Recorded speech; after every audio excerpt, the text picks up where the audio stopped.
మన చిన్నప్పటి ఆకాశం గుర్తుందా మీకు? ఒక్కసారిగా కరెంటు పోయినప్పుడు ఇంట్లో చీకటి పడేది. కానీ బయట ఆకాశం మాత్రం వెలుగుతూనే ఉండేది. ఆ కొన్ని నిమిషాల్లో కనిపించే నక్షత్రాలు మన మనసును మాయలో పడేసేవి. అప్పట్లో అదేమంతా స్పెషల్ అనిపించలేదు. కానీ ఇప్పుడు తెలుస్తోంది అదే అసలు ఆకాశమని. నక్షత్రాలు మాయం కాలేదు, మనమే వాటిని చూడలేని ప్రపంచాన్ని సృష్టించుకున్నాం.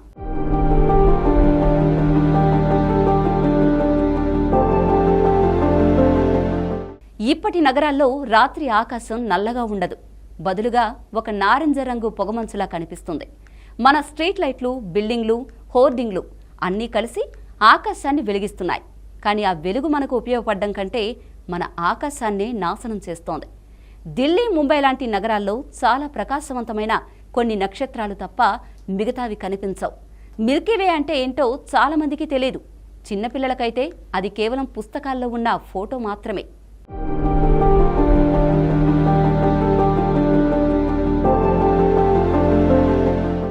ప్రపంచవ్యాప్తంగా పరిస్థితి ఇంకా ఆందోళనకరంగా ఉంది. ప్రతి సంవత్సరం రాత్రి ఆకాశం దాదాపు 10% వరకు మరింత ప్రకాశవంతం అవుతోంది. అంటే ఇంకొన్ని సంవత్సరాల్లో మనం చూస్తున్న నక్షత్రాల సంఖ్య సగానికి పడిపోతుంది. ఒక చిన్న పిల్లవాడు ఇప్పుడు 250 నక్షత్రాలు చూసే స్థితిలో ఉంటే అతను పెద్దయ్యేసరికి 100 కూడా కనిపించకపోవచ్చు. ఇది కేవలం సైన్స్ విషయం మాత్రమే కాదు, మన జీవన అనుభవాన్నే మనం కోల్పోతున్నామనే విషయం కూడా.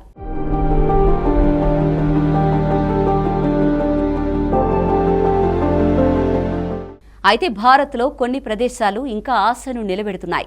లడఖ్లోని హన్లే, మహారాష్ట్రలోని పెంచ్ టైగర్ రిజర్వ్ వంటి చోట్ల నిజమైన చీకటి ఇంకా మిగిలే ఉంది. అక్కడ ఆకాశం చూస్తే మిల్కీవే స్పష్టంగా కనిపిస్తుంది. నక్షత్రాలతో నిండిపోయిన ఆకాశం మళ్లీ మనసును ఆకర్షిస్తుంది.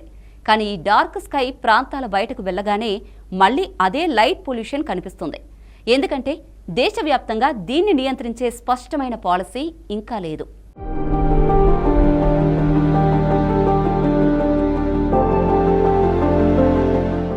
ఇంకా ఆసక్తికరమైన విషయం ఏంటంటే సమస్య కేవలం ఎక్కువ లైట్ వల్ల మాత్రమే కాదు, ఆ లైట్ ఎక్కడికి వెళ్తుందో అనేది అసలు విషయం.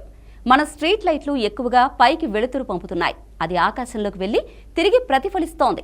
దాని ఫలితంగా మన ఆకాశం వెలిగిపోతోంది. కానీ దీనికి పరిష్కారం చాలా సింపుల్. లైట్లను కిందికి మాత్రమే వెలిగేలా డిజైన్ చేస్తే రోడ్లు కూడా బాగా కనిపిస్తాయి. అదే సమయంలో ఆకాశం కూడా కాపాడబడుతుంది.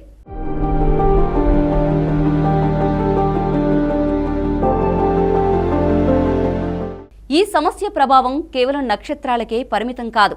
జంతువులు, పక్షులు, ప్రకృతి అన్నీ నిజమైన చీకటిపై ఆధారపడి జీవిస్తాయి. రాత్రి వెలుతురు ఎక్కువైతే వాటి జీవన చక్రం మారిపోతుంది. కొన్ని పక్షులు దారి తప్పుతాయి.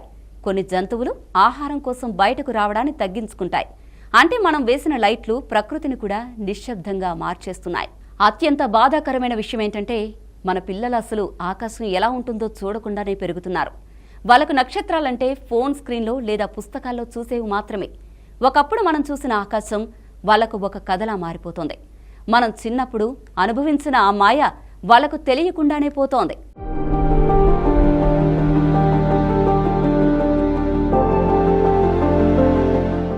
ఇప్పుడు అందరికీ ఒకే ఒక్క ప్రశ్న, ఇది అలాగే కొనసాగాలా లేక మనం మార్పు తీసుకురావాలా? అవసరమైనంత లైట్ మాత్రమే వాడడం, లైట్లను సరైన దిశలో అమర్చడం, అవసరం లేని వెలుతురును తగ్గించడం, ఈ చిన్న చిన్న మార్పులే పెద్ద పెద్ద ఫలితాలు ఇస్తాయి. మార్పు మన చేతుల్లోనే ఉంది. ఈ రాత్రి మీ పిల్లలను బయటకు తీసుకెళ్లి పైకి చూపించండి. ఎందుకంటే నక్షత్రాలు ఇంకా అక్కడే ఉన్నాయి. మనం వాటిని మళ్లీ చూడాలని నిర్ణయించుకుంటే ఆకాశం మళ్లీ మనదే అవుతుంది. This is Aruna. Stay tune to 9+ news.